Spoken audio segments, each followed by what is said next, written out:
people who work with the systems. Francois joined in about 2000, and we've been involved in verification for 20 years. Almost. Almost. Not quite yet. Okay, thanks. Over to you. Right, so thank you for the quick introduction. So, so I'm not Dave. Dave couldn't make it. I jumped in last minute. So as Mike said, I've been working with Breaker for quite a while as a consultant. I run my own company today in the consulting, design, and verification business. So we're quite competing also with Mike. But yeah. I'm going to present on behalf of Dave. So talking about PSS, portable stimulus. We're back. So the previous presentation were about autonomous vehicle, how to verify autonomous vehicle.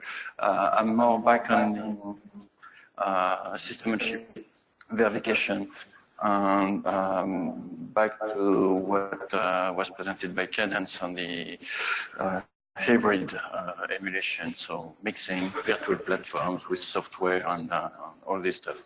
I'm going to explain you a couple of things about PSS, portable stimulus, how it's going to be used and useful for such platforms.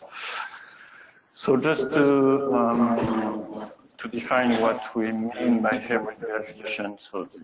So we mean hybrid, when we talk about hybrid emulation, we're talking about emulation platforms where part of it is replaced by a virtual platform. It could be system C, TLM, or other technologies. The reasons why you want to do this, so we talked about shifting left doing software earlier.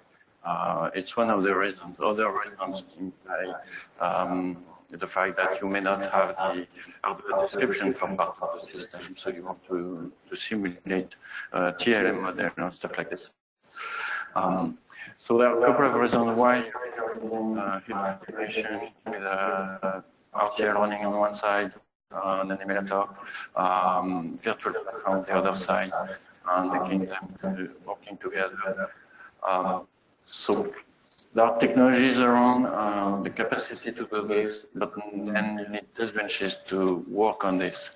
And this is where we're going to talk about PSS. So on the hybrid emulation side, typically about putting the best of what you get all together. So we've got a virtual platform running so in System C to actually run with software drivers and so on. You may have simulation environment, UVM, test benches, running RTL design. You may have SoC being simulated in a headless environment. Headless meaning without the CPU running. And what you do is you take all of this and you build your system running on emulation, but part of it is actually emulated. The other part is simulated in TLM. Okay. So some parts are RTL, some parts are software models, CPU models, and so on. And you want to work with that all together. You want to do this, as said, to shift left, meaning doing software earlier. It's one of the main reasons. No, the thing is that you've put components all together that come from different worlds. You've got a software world with everything being virtual, where you run Linux with software and real data and all this stuff. You've got a UVM world running simulation at RTL level, other worlds being in emulation with all the stuff that was presented by Cadence. The thing is, when you want to work on this, you need to reuse your tests altogether and work with tests that have been described in UVM, other tests that were described in software.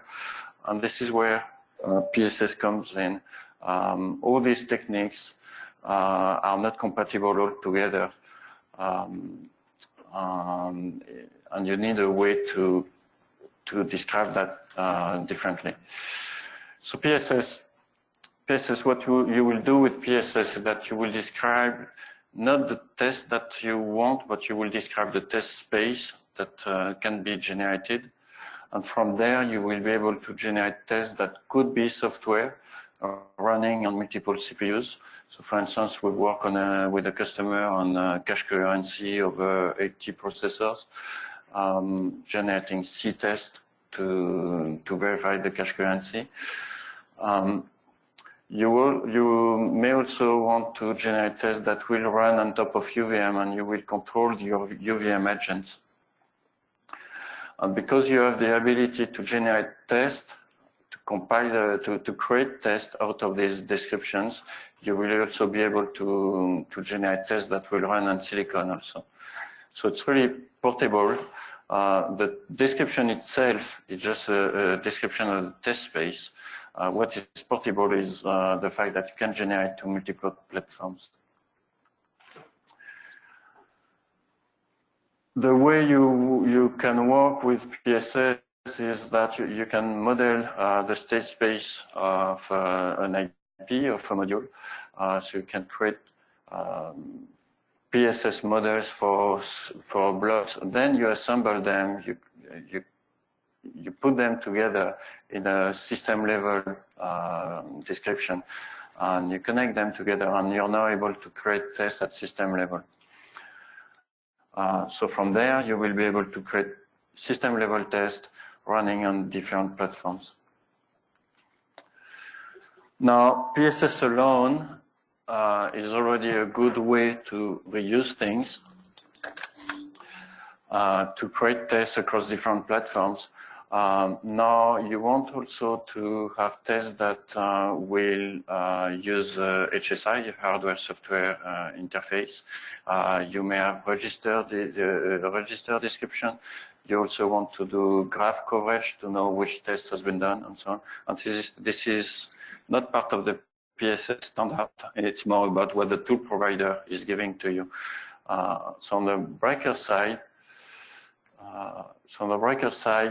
what Breaker provides you on top of PSS is what they call the virtual realization layer, where they provide ways to actually work with hardware-software interface, register descriptions, also to schedule your tests on multiple CPUs, and it comes also with coverage metrics. The other thing is when you put all the module level test scenarios together, you may be in a case where you're not able to just generate random tests over the entire space. So you need to put constraints on that.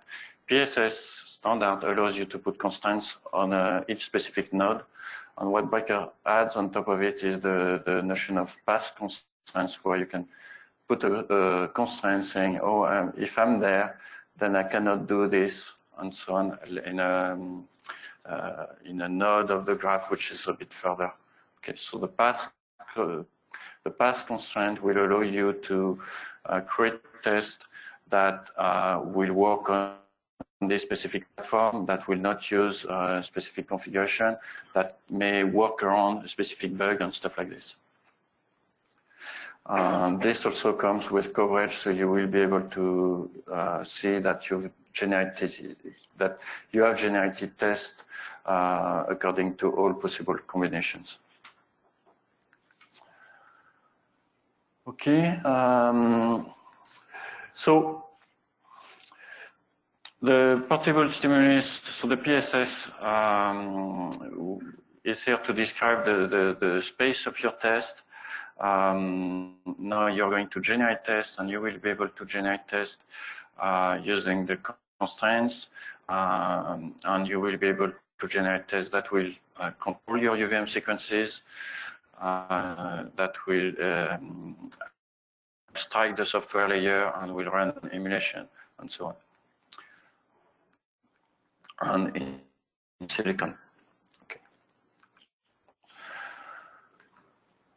So the PSS will enable you to work on at a higher level of abstraction, generate tests that will work either at module level or software level. So when we think about putting it all together, we will be able to have software-driven tests quite early in the loop. So shifting left and get software-driven tests really early. And that's it. Any question?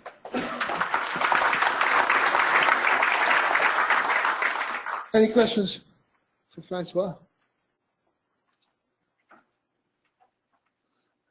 Any questions online? Okay, there's one question online. I think it's about the input languages to PSS, and I think there's two input languages, and which ones does Brecker support? So Brecker support both. Okay. Natively, Brecker has been built on the C++ form, because Brecker has been working on this technology for years before PSS, and that they were C++ based, but they do support both. Okay. Any questions from the audience? Okay, thank you, Francois. Thank you for stepping in.